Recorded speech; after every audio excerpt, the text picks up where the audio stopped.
Mga Bilang chapter 23 verse 1 up to 30. At sinabi ni Balaam kay Balak, ipagtayo mo ako rito ng 7 dambana at ipaghanda mo ako rito ng 7 turo at ng 7 tupang lalaki.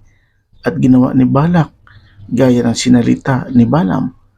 At si Balak at si Balaam ay naghandog sa bawat dambana ng 1 turo at ng 1 tupang lalaki.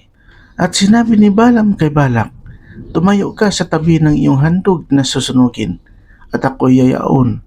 Marahil ang Panginoon ay paririto na sasalubungin ako, at anumang bagay na kanyang ipakita sa akin ay aking sasaysayin sa iyo. At siya'y naparoon sa isang dakong mataas na walang tanim, at sinalubong ng Diyos si Balaam. At sinabi niya sa kanya, aking inihanda ang 7 dambana at aking inihandog ang 1 turo at ang 1 tupang lalaki sa bawat dambana. At nilagyan ng Panginoon ng salita ang bibig ni Balaam at sinabi, bumalik ka kay Balak at ganito ang iyong sasalitain.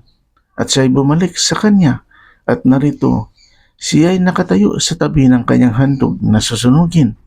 Siya at ang lahat ng mga prinsipe sa Moab. At kanyang ibinadya ang kanyang talinhaga at sinabi, mula sa Iram ay dinala ako rito ni Balak, niyang hari sa Moab, na mula sa mga bundok ng silanganan. Parito ka, sumpain mo sa akin ang Jacob, at parito ka, laitin mo ang Israel. Paanong aking susumpain ang hindi sinumpa ng Diyos? At paanong aking lalaitin ang hindi nilait ng Panginoon? Sapagkat mula sa taluktok ng mga bato ay aking nakikita siya, at mula sa mga burol ay akin siyang natatanawan. Narito, siya ay isang bayang tatahang mag-isa at hindi ibinibilang sa gitna ng mga bansa. Sino magkakabibilang ng alabok ni Jacob o ng bilang na 4 na bahagi ng Israel? Mamatay nawa ako ng kamatayan ng matuwid at ang aking wakas magiging gaya nawa ng kanya. At sinabi ni Balak kay Balaam, anong ginawa mo sa akin? Ipinagsama kita upang sumpain mo ang aking mga kaaway. At narito, iyong pinagpala silang totoo. At siya'y sumagot at nagsabi, hindi ba narapat na aking pag-iingatang salitain niyaong isinasabibig ko ng Panginoon? At sinabi sa kanya ni Balak, isinasamo ko sa iyo na sumama ka sa akin sa ibang dako na iyong pagkakakitaan sa kanila. Ang iyo lamang makikita ay ang kahuli-hulihang bahagi nila at hindi mo makikita silang lahat. At sumpain mo sila sa akin mula roon. At dinala niya siya sa parang ng Supim, sa taluktok ng Pisga, at nagtayo roon ng 7 dambana, at naghandog ng 1 turo at ng 1 tupang lalaki sa bawat dambana. At kanyang sinabi kay Balak, tumayo ka rito sa tabi ng iyong handog na susunugin, samantala aking sinasalubong ang Panginoon doon.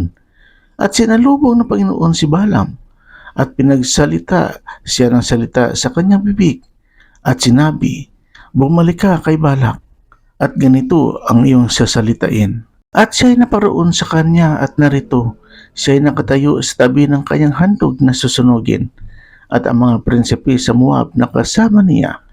At sinabi sa kanya ni Balak, anong sinalita ng Panginoon? At kanyang ibinadya ang kanyang talinhaga at sinabi, tumindig ka Balak at iyong dinggin, makinig ka sa akin, ikaw anak ni Zippor. Ang Diyos ay hindi tao na magsisinungaling, ni anak ng tao na magsisisi. Sinabi ba niya at hindi niya gagawin? O sinalita ba niya at hindi niya isasagawa? Narito, ako'y tumanggap ng utos na magpala at kanyang pinagpala at hindi ko na mababago. Wala siyang nakitang kasamaan sa Jacob, ni wala siyang nakitang kasamaan sa Israel. Ang Panginoon niyang Diyos ay sumasa kanya at ang sigaw ng hari ay nasa gitna nila. Diyos ang naglalabas sa kanya sa Ehipto. Siya ay may lakas na gaya ng mabangis na turo. Tunay na walang engkanto laban sa Jacob, ni panghuhula laban sa Israel.